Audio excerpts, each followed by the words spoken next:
Very good morning to all of you. स्वागत करता हूं आपका अपना यूट्यूब चैनल मैथ अड्डा सारण में। चलिए फिर मैं हाजिर हो गया एक नया सेशन लेके, जिससे कि आप जानते हैं कि मैंने एक शुरू किया है एसके झा सर का रेलवे का ग्रुप डी का जो गेस्ट पेपर आया है, इसका मैंने फिजिक्स स्टार्ट किया। कल हमने 49 फिजिक्स देखा था, आज 50 से क्वेश्चन नंबर 50 से पार्ट 2 देखेंगे, फिजिक्स का पार्ट 2। अगर आपने पार्ट 1 नहीं देखा है तो इसके जहाँ गेस्ट पेपर ग्रुप डी के नाम से मैंने प्लेलिस्ट बना रखा है, आप वहाँ से जाके देख सकते हैं।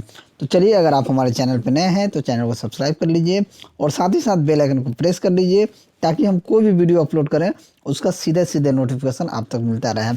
और बहुत जल्द ये रेलवे ग्रुप डी का गेस्ट पेपर का मैथ भी शुरू होने वाला है, तो बस तैयार हो जाइए और वीडियो को लाइक कर दीजिए। चलिए बिना टाइम वेस्ट के हम क्लास को शुरू करते हैं और आज का पहला क्वेश्चन नंबर 50 देखते हैं। क्वेश्चन नंबर 50 कहता है कि 15 किलोग्राम की एक वस्तु जब भूमि से 10 मीटर की ऊंचाई पर हो तब उसमें निहित ऊर्जा क्या होगी, जबकि स्मॉल जी क्या लेना है, 10 मीटर पर सेकेंड स्क्वायर लेना है। तो निहित ऊर्जा के बारे में पूछा गया कि ऊर्जा क्या होगी। तो W बराबर हम क्या जानते हैं, W बराबर mgh। W बराबर क्या होती है, तो W बराबर mgh होता है, या हम कहें कि पोटेंशियल एनर्जी बराबर भी क्या होता है, पोटेंशियल एनर्जी बराबर क्या होता है, mgh। ये चीज़ भी आप याद रखेंगे, ठीक है। तो पोटेंशियल एनर्जी बराबर क्या होता है, mgh। m आपका कितना दिया है, तो 15 किलो m दिया है। आपका h कितना दिया है, तो h 10 मीटर दिया है और स्मॉल जी का मान दे दिया है 10 मीटर पर सेकेंड स्क्वायर। तो बस लगा देंगे PE बराबर mgh, यानी कि 15 गुना 10 गुना 10, यानी कितना हो जाएगा, 1500 जूल। कितना हो जाएगा, 1500 जूल हो जाएगा। तो ऑप्शन डी क्या हो जाएगा, आपका सही आंसर हो जाएगा। चलिए अगला क्वेश्चन देखते हैं। अगला क्वेश्चन है कि मोहन का वजन 40 किलोग्राम है तथा वह 10 सेकेंड में 50 सीढ़ियाँ चढ़ जाता है। यदि प्रत्येक सीढ़ी की ऊंचाई 15 सेंटीमीटर हो तो मोहन की शक्ति क्या हो जाएगी। मोहन की शक्ति क्या हो जाएगी, देखिए शक्ति बराबर क्या होता है, यानी कि पावर बराबर होता है वर्क बट्टा समय, यानी कि कार्य बट्टा शक्ति, यही होता है। और हम जानते हैं कि W यानी कि वर्क बराबर यानी कि कार्य बराबर क्या होता है, mgh, यानी W बराबर क्या होता है, mgh। तो ये क्या हो जाएगा, mgh/t। देखिए ये फॉर्मूला आपको याद रखना पड़ेगा, तभी आप न्यूमेरिकल को कर पाएंगे। और फिजिक्स के न्यूमेरिकल जो होते हैं इसी तरह के पूछे जाते हैं, बहुत लेंदी प्रश्न नहीं पूछे जाते हैं, ठीक है। तो चलिए आपको यहाँ पे m कितना है, 40 किलोग्राम दिख रहा है। समय आपको कितना दिख रहा है, तो समय जो है 10 सेकेंड दिख रहा है। और h की बात करें तो प्रत्येक सीढ़ी की ऊंचाई 15 सेंटीमीटर है और 50 सीढ़ी चढ़ता है। तो देखिए 50 सीढ़ी चढ़ता है, तो अगर ऊंचाई की अगर हम बात करें तो ऊंचाई हमारा कितना हो जाएगा, 15 गुना 50, यानी कि 750 सेंटीमीटर, ठीक है। या हम कह सकते हैं अगर सेंटीमीटर को मीटर में बदलें तो 15 सेंटीमीटर को हम क्या लिख सकते हैं, 15 सेंटीमीटर को हम लिख सकते हैं 15/100 मीटर। क्या लिख सकते हैं, 15/100 मीटर लिख सकते हैं। तो चलिए mgh/t पे हमको पुट करना है, तो थोड़ा सा ये एरिया हमको क्लियर करना पड़ेगा, बाकी सब चीज़ हमारे दिमाग में है। mgh/t यानी कि P बराबर mgh/t रखते हैं, ठीक है। m हमारा कितना है, 40 किलो, तो 40 गुना t कितना है, 10। सेंटीमीटर की बात करें तो ये 15 गुना 50 बट्टे में 15/100 हम मीटर में किए थे, तो ये 100 नीचे आ गया। और t हमारा कितना दिया है, तो t हमारा 10 दिया है, तो ये रहा 10। अब देखिए 10 से 10 कट गया, खत्म। ये कट जाएगा 50 दूनी 100, 2 से 40 कट जाएगा 20 बार में, यानी कि 15 दूना 30, यानी कितना हो जाएगा, 300 वाट। कितना हो जाएगा, 300 वाट। तो ऑप्शन सी क्या हो जाएगा, आपका सही आंसर हो जाएगा। वीडियो अगर आपको अच्छा लगे तो लाइक ज़रूर करें, दोस्तों में ज़रूर शेयर करें। बहुत जल्द मैथ का भी सॉल्यूशन अपने चैनल पे आने वाला है, ठीक है। नेक्स्ट अगला क्वेश्चन है कि 50 किलो द्रव्यमान का एक लड़का 44 सीढ़ियाँ 10 सेकेंड में चढ़ता है। यदि प्रत्येक सीढ़ी की ऊंचाई 15 सेंटीमीटर है तो उसकी शक्ति ज्ञात कीजिए, जबकि दिया गया है स्मॉल जी का मान 10 मीटर पर सेकेंड स्क्वायर। हमने अभी देखा है कि शक्ति यानी कि पावर बराबर mgh/t। क्या होता है mgh/t। m हमारे पास कितना दिया है जी 50 किलो, तो 50। स्मॉल जी का मान यहाँ दिया है 10, तो 10। h कितना दिया है तो 44 सीढ़ी चढ़ता है 15 सेंटीमीटर में। हमने अभी क्या देखा है सेंटीमीटर को मीटर में बदलेंगे तो 15/100 लिख देंगे। कितना सीढ़ी चढ़ता है 44। नीचे t है तो t कितना दिया है 10 सेकेंड, तो नीचे 10 लिख देंगे। फिर हम क्या करेंगे इस 10 से इस 10 को काट देंगे, इस 50 से इस 100 को 2 बार में काट देंगे और इस 2 से इस 44 को 22 बार में काट देंगे। 15 को और 22 से गुना करेंगे तो हमारे पास कितना आ जाएगा 330 वाट। 330 वाट। तो ऑप्शन डी क्या हो जाएगा आपका सही आंसर हो जाएगा। वीडियो अगर आपको अच्छा लगे तो लाइक ज़रूर करें। चलिए नेक्स्ट, अगला क्वेश्चन है कि 3 किलोग्राम की एक पिस्तौल से 180 मीटर पर सेकेंड के वेग से एक 40 ग्राम की गोली क्षैतिज रूप से चलाई गई। पिस्तौल का प्रतिघाती वेग कितना होगा।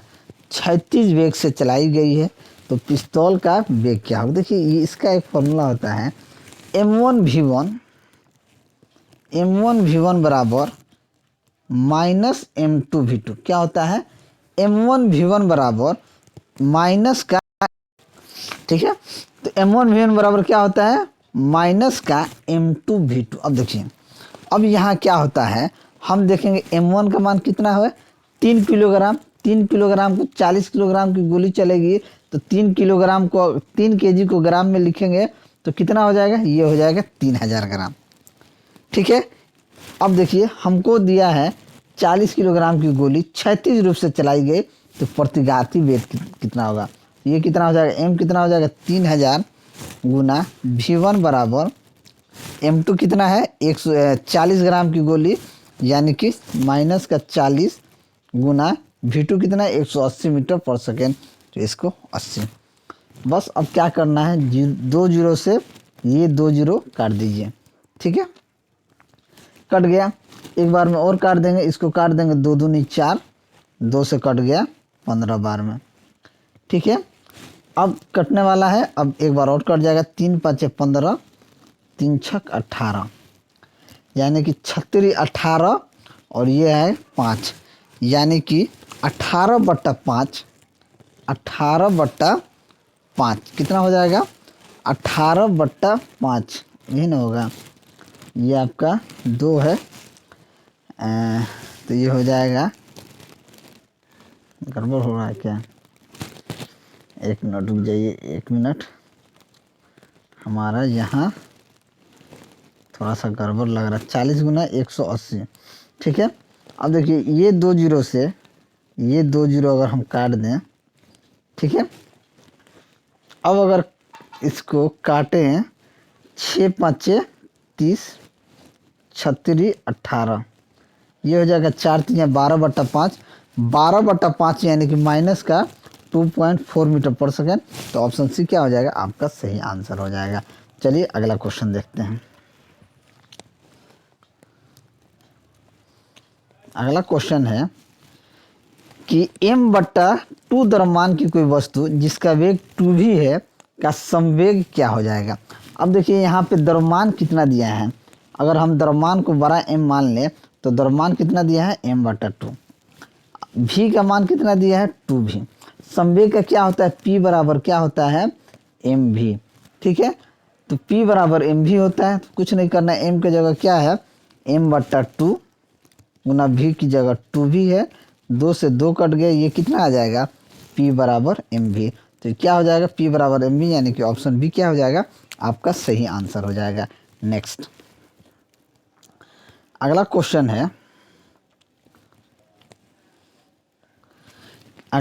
है, रुकिए, कि 5.6 किलोवाट आवर में क्या होता है। तो हम जानते हैं कि 1 किलोवाट आवर में 1 यूनिट होता है और 1 यूनिट का वैल्यू कितना होता है 3.6 इंटू 10⁻6 जूल होता है। तो बस 5.6 किलोवाट का मतलब कितना हो जाएगा 5.6 इंटू 3.6 इंटू 10⁻6 यानी कि 20.16 इंटू 10⁻16 जूल हो जाएगा। तो ऑप्शन ए क्या हो जाएगा आपका सही आंसर हो जाएगा। चलिए अगला क्वेश्चन, कि किसी वस्तु पर लगने वाले गुरुत्वाकर्षण बल को कहा जाता है। किसी वस्तु पर लगने वाले गुरुत्वाकर्षण बल को क्या कहा जाता है? भार कहा जाता है। क्या कहा जाता है? भार कहा जाता है।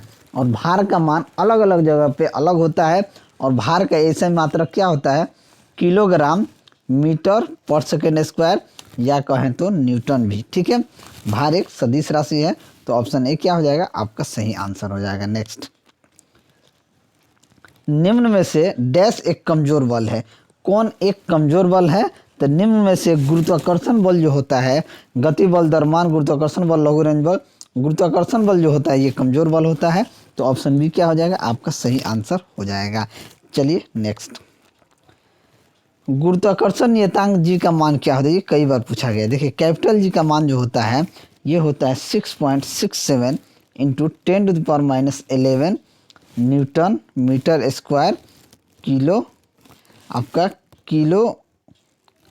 Kilogram square. ठीक है, तो किलोग्राम स्क्वायर, ये इसे केजी माइनस भी कह सकते हैं। तो इसका ऑप्शन कौन आपका सही हो जाएगा? तो ऑप्शन डी जो है 6.6734 इंटू 10⁻11 न्यूटन मीटर पर किलोग्राम स्क्वायर, क्या हो जाएगा? न्यूटन मीटर पर किलोग्राम स्क्वायर। तो ऑप्शन डी क्या हो जाएगा? आपका सही आंसर हो जाएगा।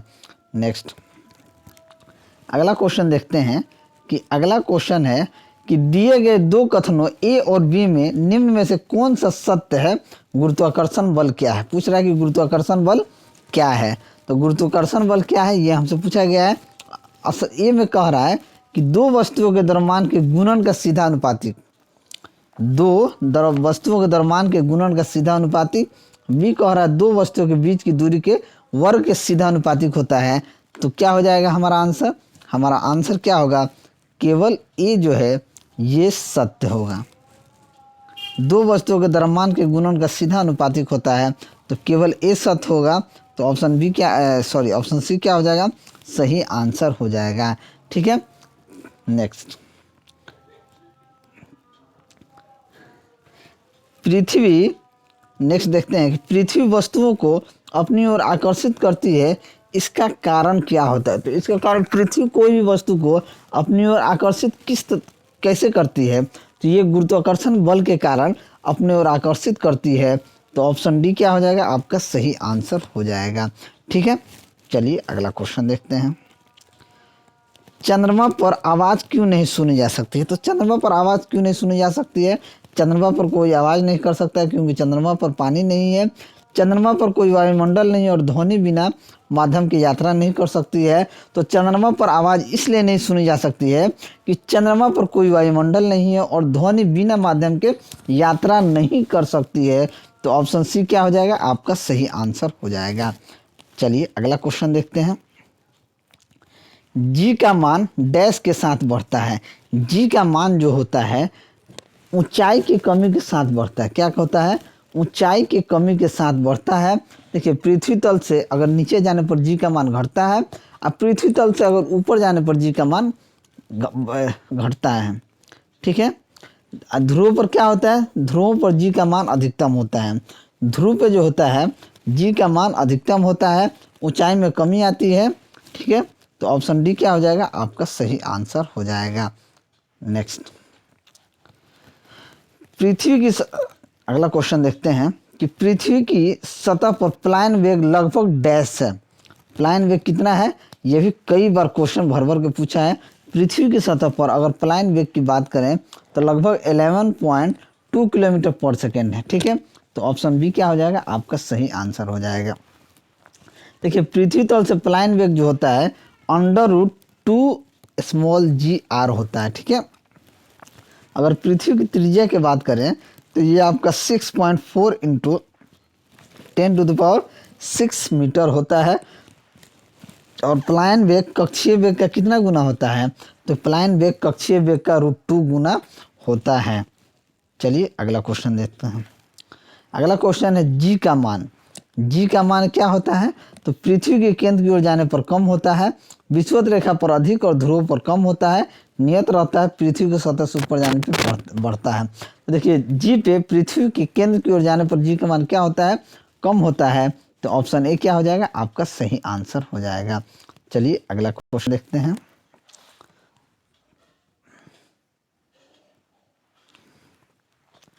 अगला क्वेश्चन है कि धरती की सतह पर मापने पर एक वस्तु का भार 60 न्यूटन है। चंद्रमा की सतह पर मापने पर इसका भार क्या होगा? देखिए, अगर वस्तु का भार सतह पे 60 न्यूटन है तो चंद्रमा पर क्या हो जाएगा? इसका 1/6 गुना हो जाएगा। तो 60 गुना 1/6, 6 से काट दीजिए 60 को 10 बार में, कितना हो जाएगा? 10 न्यूटन हो जाएगा। तो ऑप्शन ए क्या हो जाएगा? आपका सही आंसर हो जाएगा।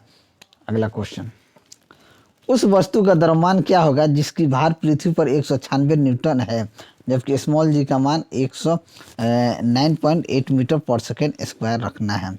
तो देखिए, हम जानते हैं कि W बराबर क्या होता है? mg होता है। W का मान हमारे पास 196 न्यूटन दिया है, G का मान दे दिया है, तो m बराबर हमारा क्या हो जाएगा? m बराबर हो जाएगा W/G, यानी कि 196/9.8। अब 196 को हम 9.8 से भाग देंगे तो कितना बार में कटेगा? तो ये आपको 20 बार में कट जाएगा, यानी कि 20 किलोग्राम।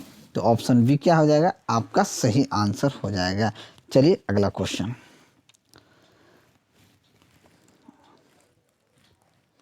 थोड़ा सा इसको, वॉशिंग मशीन की कार्य प्रणाली निम्नलिखित सिद्धांत पर आधारित है। वॉशिंग मशीन की कार्य जो प्रणाली होती है ये अपकेंद्रण सिद्धांत पर आधारित होता है।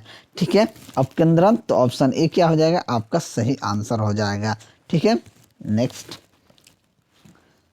लट्टू को घुमाना किसका उदाहरण है? तो लट्टू का घुमाना एक केंद्राभिमुख बल का उदाहरण है। तो ऑप्शन ए क्या हो जाएगा? आपका सही आंसर हो जाएगा। ठीक है, चलिए अगला क्वेश्चन, एक वस्तु स्थिर चाल से एक वृत्त पर चल रही है। एक वस्तु जो है स्थिर चाल से एक वृत्त पे चल रही है तो क्या होगा? तो इसके अंदर की ओर त्रिज्या, इसमें अंदर की ओर त्रिज्य त्वरण होगा। क्या हो जाएगा? इसमें अंदर की ओर क्या हो जाएगा? त्रिज्य त्वरण होगा। ठीक है, क्योंकि आपका देखिए, कोई भी वस्तु अगर स्थिर चाल से एक वृत्त के अंदर चलेगी तो इसके क्या हो जाएगा? इसमें अंदर की ओर त्रिज्य त्वरण होगा। तो ऑप्शन सी क्या हो जाएगा? आपका सही आंसर हो जाएगा। चलिए अगला क्वेश्चन देखते हैं। अगला क्वेश्चन है कि रबर के टायरों व सड़क मार्ग के बीच घर्षण गुणांक 0.25 है। 20 मीटर त्रिज्या के वक्र पर बिना पलटे कार चलाए जा सकने की अधिकतम चाल क्या होगी? अब देखिए, यहाँ पे घर्षण गुणांक यानी कि म्यू का मान कितना दिया है? 0.25 दिया है। रेडियस कितना दे दिया है? यानी कि इसका रेडियस जो है 20 मीटर दे दिया है। तो हमसे पूछ रहा है कि बिना पलटे कार चलाए जाने की अधिकतम चाल क्या हो जाएगी, यानी कि अधिकतम चाल वेलोसिटी क्या होगी चाल। तो घर्षण बल अगर अभिकेंद्रीय बल प्रदान करता है तो ये क्या हो जाएगा? म्यू mg बराबर mv²/r, या कह सकते हैं v बराबर √μgr। ठीक है, v बराबर क्या हो जाएगा? √μgr। तो बस √0.25, r कितना है? 20, और आपका स्मॉल जी का मान 9.8 दिया है। तो 9.8 जब इसको गुना करेंगे तो ये आ जाएगा √49, यानी कि 7 मीटर पर सेकेंड। तो ऑप्शन बी क्या हो जाएगा? आपका सही आंसर हो जाएगा। चलिए अगला क्वेश्चन देखते हैं। अगला क्वेश्चन है कि 1.96 मीटर लंबी डोरी के एक सिरे से बंधी 0.25 किलोग्राम द्रव्यमान की एक गेंद क्षैतिज वृत्त पर घूम रही है। तनाव 25 न्यूटन से अधिक होने पर डोरी टूट जाएगी तो अधिकतम चाल क्या हो जाएगी? अब देखिए, आर की बात करें तो यहाँ आर कितना दिया है? 1.6 मीटर। ठीक है, एम कितना दिया है? तो एम की बात करें तो 0.25 किलोग्राम। ठीक है, घूम रही है, तनाव यानी कि सेंट्रीफ्यूगल फोर्स की बात करें तो आपका तनाव कितना दिया है? 25 न्यूटन। हमसे क्या पूछ रहा है? भी का मान क्या हो जाएगा? ठीक है, तो एफ सी का मान क्या होता है? एफ सी का मान हो जाता है mv²/r। यहाँ से अगर भी का मान निकालें तो भी स्क्वायर बराबर क्या हो जाएगा, एफ सी इंटू आर बट्टा एम। ठीक है, अब क्या करेंगे, सेंट्रीफ्यूगल फोर्स का मान कितना है 25, 25 गुना 1.96 बट्टा 0.25। अगर इसे हम 25 करेंगे तो इसे 2500 करेंगे, यानी कि ये कितना हो जाएगा 196। यानी कि भी स्क्वायर का मान अगर 196 है तो भी का मान कितना हो जाएगा 14 मीटर पर सेकेंड। तो ऑप्शन ए क्या हो जाएगा आपका सही आंसर हो जाएगा। चलिए अगला क्वेश्चन। अगला क्वेश्चन है कि 5000 ग्राम द्रव्यमान का एक पिंड 100 सेंटीमीटर त्रिज्या के एक वृत्त पर 2 रेडियन पर सेकेंड के कोणीय वेग से घूम रहा है, तो अभिकेंद्रीय बल का मान क्या हो जाएगा। एम कितना दे दिया है जी 5000 ग्राम, एम हमारे पास 5000 ग्राम दिया है यानी कि 5 किलोग्राम है। ठीक है, आर हमारे पास कितना दिया है 100 सीएम, 100 सीएम को हम लिख सकते हैं 1 मीटर। ठीक है, हमारे पास 2 रेडियन ओमेगा का मान कितना दे दिया है 2 रेडियन पर सेकेंड। तो सेंट्रीफ्यूगल फोर्स क्या हो जाएगा, सेंट्रीफ्यूगल फोर्स जो होता है एम ओमेगा स्क्वायर आर हो जाएगा। एम का मान कितना है 5, ओमेगा स्क्वायर यानी कि 2 रेडियन है तो 2 का स्क्वायर गुना आर, यानी कि 2 दूना 4, 4 पचे 20 न्यूटन हो जाएगा। 20 न्यूटन यानी कि ऑप्शन सी, तो ऑप्शन सी हमारा सही आंसर हो जाएगा।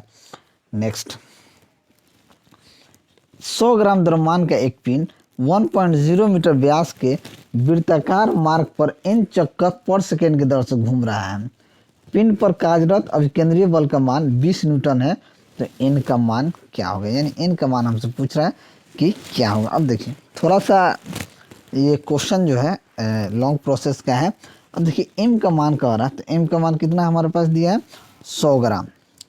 100 ग्राम को अगर किलो में हम कन्वर्ट करें तो 100 बट्टा 1000 किलो, यानी कि ये 0.1 केजी हम लिख सकते हैं।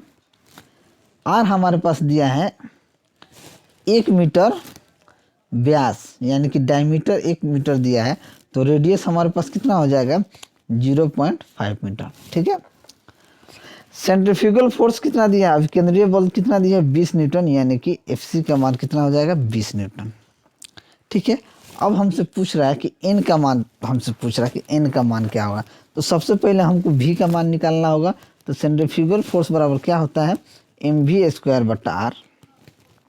तो यहाँ से अगर भी का मान हम वी स्क्वायर बराबर हो जाएगा centrifugal force into R into M बट्टा एम।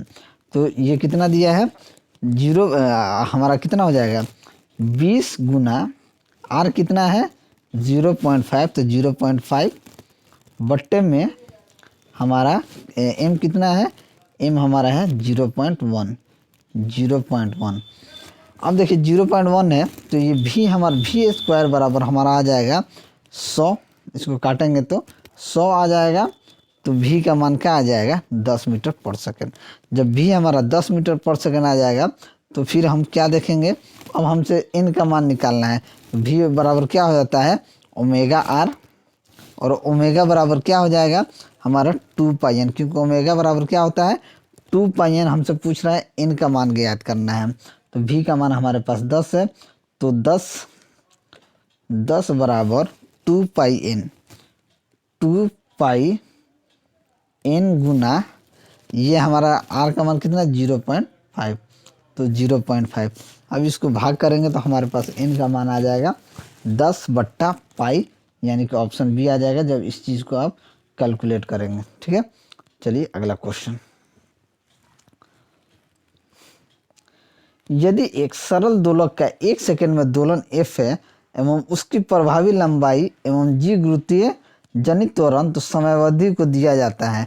देखिए t बराबर क्या होता है, t बराबर होता है 2 pi under root L by g द्वारा दिया जाता है।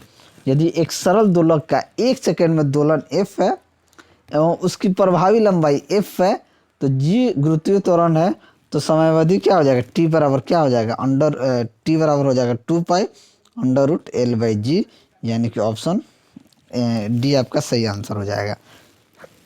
चलिए अगला क्वेश्चन।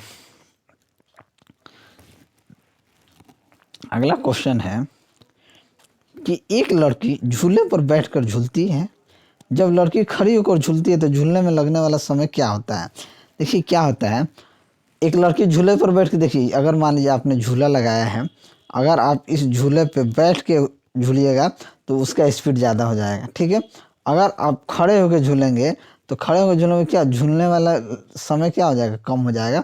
ये आप प्रैक्टिकली बचपन में किए हैं, हम लोग भी किए हैं। तो ऑप्शन ए क्या हो जाएगा, आपका सही आंसर हो जाएगा, ठीक है। प्रभावी लंबाई के कारण, जब लंबाई अधिक होता है उसके फल, जब लंबाई अधिक होगा तो झूलने में लगने वाला समय क्या हो जाता है, ये अधिक हो जाता है, ठीक है। चलिए अगला क्वेश्चन। अगला क्वेश्चन है कि किसी सरल लोलक को किसी पहाड़ की चोटी पर ले जाया जाता है तो वहाँ उसका आवर्तकाल क्या हो जाता है। अगर सरल लोलक को पहाड़ की चोटी पर ले जाइएगा तो उसका आवर्तकाल जो होता है वो शून्य हो जाता है। तो ऑप्शन डी क्या हो जाएगा, आपका सही आंसर हो जाएगा, ठीक है। इसमें एक और चीज, पृथ्वी के केंद्र पर गुरुत्वीय त्वरण का मान क्या होता है, शून्य होता है, इसलिए आवर्तकाल क्या होता है, अनंत होता है, ठीक है। चलिए अगला क्वेश्चन। लोलक का आवर्तकाल निर्भर करता है, तो लोलक का आवर्तकाल जो होता है ये गुरुत्वीय त्वरण पर निर्भर करता है। तो ऑप्शन डी क्या हो जाएगा, आपका सही आंसर हो जाएगा। आवर्तकाल का मान द्रव्यमान पर निर्भर भी नहीं करता है। आवर्तकाल अधिक होने से घड़ी क्या हो जाती है, घड़ी सुस्त हो जाती है। आवर्तकाल कम होने से घड़ी क्या हो जाता है, तेज हो जाता है। ये चीज़ भी आप याद रखेंगे। चलिए अगला क्वेश्चन देखते हैं कि उस सरल लोलक का आवर्तकाल क्या है जो 25 सेकंड में 20 पूर्ण दोलक करता है। देखिए चूंकि 20 पूर्ण दोलक करने में, 20 दोलन करने में उससे 25 सेकंड का समय लगता है, तो एक दोलन करने में कितना लगेगा, 25/20 कितना लगेगा, 25/20। तो इस कितना समय लगेगा, 50 25 पाँचों के 20 यानी कि 1.25 सेकंड लगेगा। तो ऑप्शन ए क्या हो जाएगा, आपका सही आंसर हो जाएगा। चलिए अगला क्वेश्चन कि पृथ्वी पर यदि सरल लोलक का आवर्तकाल टी है तो चंद्रमा पर इसका मान क्या होगा। पृथ्वी पर टी है तो चंद्रमा पर क्या हो जाएगा, पृथ्वी के सतह पर टी बराबर क्या होता है, 2π√L/g, और चंद्रमा के सतह पे क्या हो जाता है, 1/6 हो जाता है ना। तो टी बराबर 2π√L/g/6। तो ये कितना हो जाएगा, टी अगर बात करें तो टी कितना हो जाएगा, टी इंटू √6 हो जाएगा, कितना हो जाएगा, √6t हो जाएगा। तो ऑप्शन बी क्या हो जाएगा, आपका सही आंसर हो जाएगा।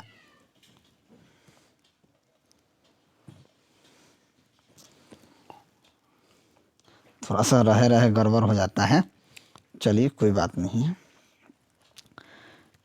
पानी के द्वारा ऊपर की तरफ लगाया गया बल क्या कहलाया जाता है, उत्प्लावन बल कहलाया जाता है।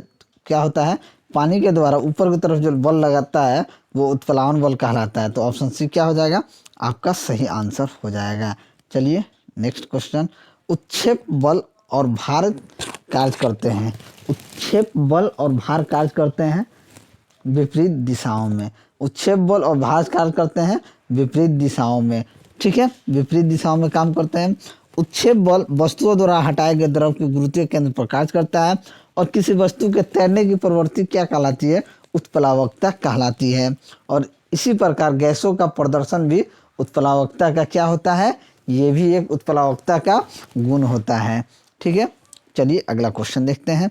अगला क्वेश्चन है कि जहाज़ों की गति में वृद्धि डैश पर आधारित होता है। तो जहाज़ों में गति की जो वृद्धि होती है आर्किमिडीज के सिद्धांत पर आधारित होती है। तो ऑप्शन ए क्या हो जाएगा, आपका सही आंसर हो जाएगा। नेक्स्ट,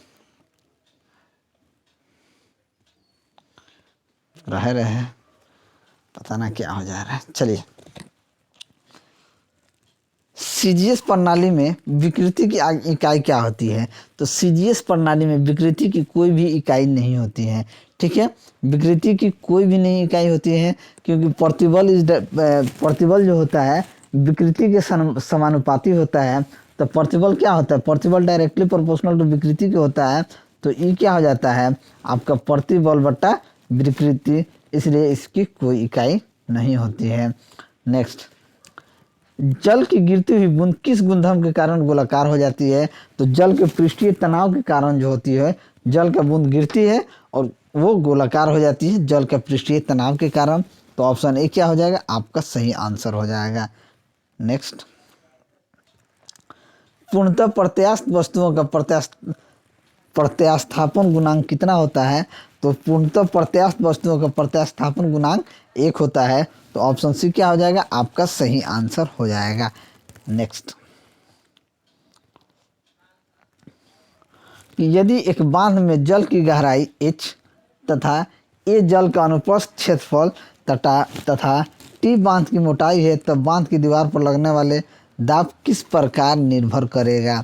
तो ये देखिए, यदि एक बांध में जल की गहराई h, एरिया a और समय t हो, मोटाई टी बांध की मोटाई हो, तो इनमें से कोई भी दाब किस पर निर्भर करेगा, किसी पे भी नहीं करेगा।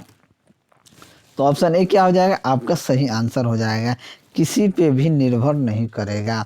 चलिए अगला क्वेश्चन देखते हैं कि चांदी का अपेक्षित घनत्व 10.8 है, पानी का घनत्व 10⁻³ किलोग्राम पर मीटर क्यूब है, तो ऐसे मात्रक में चांदी का घनत्व क्या हो जाएगा। देखिए, अपेक्षित घनत्व क्या होता है, अपेक्षित घनत्व होता है पदार्थ का घनत्व बट्टा पानी का घनत्व, और चांदी का अपेक्षित घनत्व होता है चांदी का घनत्व बट्टा पानी का घनत्व। ठीक है, तो चांदी का घनत्व बट्टा पानी का घनत्व, यानी कि चांदी का घनत्व यानी कि 10.8 और पानी का घनत्व 10⁻³ तो ये क्या हो जाएगा, आपका 10⁸ इंटू -10⁻³ किलोग्राम पर मीटर क्यूब हो जाएगा। क्या हो जाएगा, चांदी का घनत्व हमसे पूछ रहा है, तो चांदी का घनत्व क्या हो जाएगा, चांदी का घनत्व हो जाएगा 10⁸ इंटू 10⁻³ kg पर मीटर, यानी कि ऑप्शन ए क्या हो जाएगा, आपका सही आंसर हो जाएगा। चांदी का अपेक्षित घनत्व बराबर होता है चांदी का घनत्व बट्टा पानी का घनत्व, तो ये क्या हो जाएगा, अपेक्षित घनत्व गुना पानी का घनत्व, ये हो जाएगा चांदी का घनत्व, तो ये 10.8 इंटू 10⁻³ किलोग्राम पर मीटर क्यूब हो जाएगा। चलिए अगला क्वेश्चन देखते हैं, किस तापमान पर पानी का घनत्व अधिकतम होता है। तो 4 डिग्री सेंटीग्रेड पे पानी का घनत्व क्या होता है, अधिकतम होता है। तो ऑप्शन डी क्या हो जाएगा, आपका सही आंसर हो जाएगा। चलिए अगला क्वेश्चन, दाब डैश है, दाब बराबर क्या होता है, उच्छेद बट्टा क्षेत्रफल, यानी कि ऑप्शन डी क्या हो जाएगा, आपका सही आंसर हो जाएगा। चलिए अगला क्वेश्चन देखते हैं, प्रेशर क्या होता है, यही होता है। चलिए नेक्स्ट, निम्न में से क्या आर्किमिडीज के सिद्धांत पर आधारित नहीं है, हाइड्रोमीटर, पनडुब्बी, लेक्टोमीटर, ओडोमीटर। तो देखिए, ओडोमीटर जो होता है आर्किमिडीज के सिद्धांत पर आधारित नहीं होता है, तो क्या हो जाएगा हमारा आंसर, ऑप्शन डी क्या हो जाएगा, हमारा सही आंसर हो जाएगा। चलिए अगला क्वेश्चन देखते हैं, अगला क्वेश्चन है कि निम्नलिखित में से कौन सा ताप की एसआई इकाई को व्यक्त करता है। तो ताप की एसआई व्यक्त कौन करता है, तो आपका ये आपका के, यानी कि केल्विन। केल्विन ताप की एसआई इकाई क्या होती है, केल्विन होती है। चलिए अगला क्वेश्चन, सेल्सियस मापक्रम पर जल के क्वथनांक तथा हिमांक क्रमशः कितने होते हैं। तो सेल्सियस पे कितना होता है, 100 डिग्री सेंटीग्रेड सेल्सियस तथा 0 डिग्री सेल्सियस। तो ऑप्शन बी क्या हो जाएगा, आपका सही आंसर हो जाएगा, 100 और 0 होता है। ठीक है, कितना तापमान होने पर पाठ्यांक सेल्सियस और फ़ारेनहाइट तापमापियों में एक संग होते हैं। तो -40 डिग्री पे -40 डिग्री पाठ्यांक सेल्सियस और फ़ारेनहाइट क्या होते हैं, एक होते हैं। तो ऑप्शन ए क्या हो जाएगा, आपका सही आंसर हो जाएगा।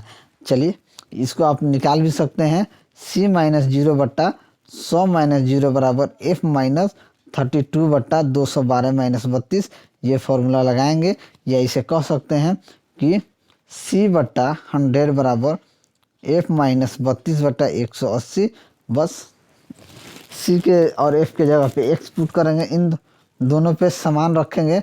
अगर ये इन दोनों को x कर दें, कैलकुलेट करेंगे तो आपका -40 डिग्री ही आएगा। तो ऑप्शन ए क्या हो जाएगा, आपका सही आंसर हो जाएगा। न्यूनतम संभव ताप कितना है, न्यूनतम संभव ताप जो होता है -273 डिग्री सेल्सियस होता है।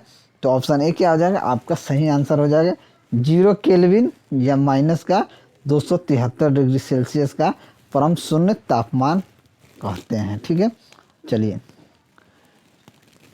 रेफ्रिजरेटर में खाद्य पदार्थ ताज़ा रखने हेतु सुरक्षित तापमान क्या होता है।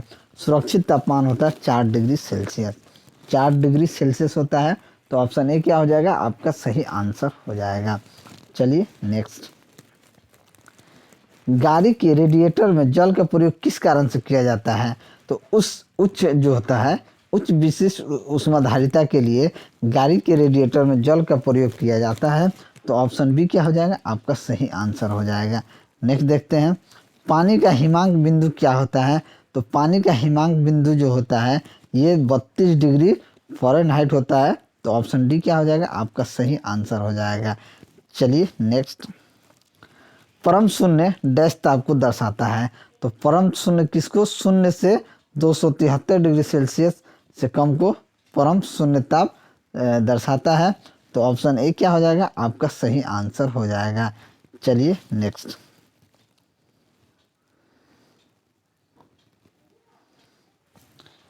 ओके अगला क्वेश्चन देखते हैं। एक पूर्ण क्रिस्पिन कुल विकिरण को, एक पूर्ण क्रिस्पिन कुल विकिरण को क्या कहते हैं। तो इसे अवशोषित क्या करता है, एक पूर्ण क्रिस्पिन कुल विकिरण को क्या करता है। तो कुल विकिरण को क्या करता है, तो ये अवशोषित करता है। ठीक है, क्या करता है, अवशोषित करता है। तो ऑप्शन बी क्या हो जाएगा, आपका सही आंसर हो जाएगा।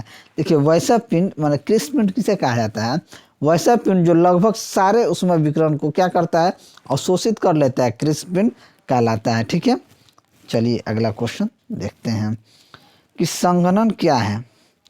संघनन क्या है, संघनन जो होता है वाष्प का द्रव में परिवर्तन संघनन कहलाता है। वाष्प में द्रव का संघनन क्या कहलाता है, वाष्प का द्रव में परिवर्तन संघनन कहलाता है। तो ऑप्शन बी क्या हो जाएगा, आपका सही आंसर हो जाएगा। नेक्स्ट देखते हैं कि द्रव और गैसों में ताप अंतरण का मुख्य कारण क्या होता है। तो मुख्य कारण होता है संवहन। द्रव और गैसों में ताप का अंतरण का मुख्य कारण संवहन होता है। तो ऑप्शन बी क्या हो जाएगा, आपका सही आंसर हो जाएगा। नेक्स्ट, एक थर्मल फ्लास्क को भली प्रकार पॉलिश किया जाता है। तो उसको सभी विकिरण प्रवर्तित करने के लिए किया जाता है। तो ऑप्शन डी क्या हो जाएगा, आपका सही आंसर हो जाएगा। ठीक है, चलिए अगला क्वेश्चन, किसी वस्तु का ताप किसका सूचक है। किसी वस्तु का ताप उसके अणुओं की कुल ऊर्जा का, उसके अणुओं की कुल औसत ऊर्जा का, उसका कुल वेग का, या उसके अणुओं के औसत गतिज ऊर्जा का। तो किसी वस्तु का ताप उसके अणुओं के औसत गतिज ऊर्जा का। तो ऑप्शन बी डी क्या हो जाएगा, आपका सही आंसर हो जाएगा। तो चलिए, अगर मेरा वीडियो आपको अच्छा लगा हो तो वीडियो को लाइक करें, दोस्तों में शेयर करें। अगर आप हमारे चैनल पर नए हैं तो चैनल को सब्सक्राइब करें। मैं ऐसे ही वीडियो लेकर आपके सामने हाजिर होता रहूँगा। चलिए मिलते हैं अगले वीडियो में, तब तक के लिए जय हिंद।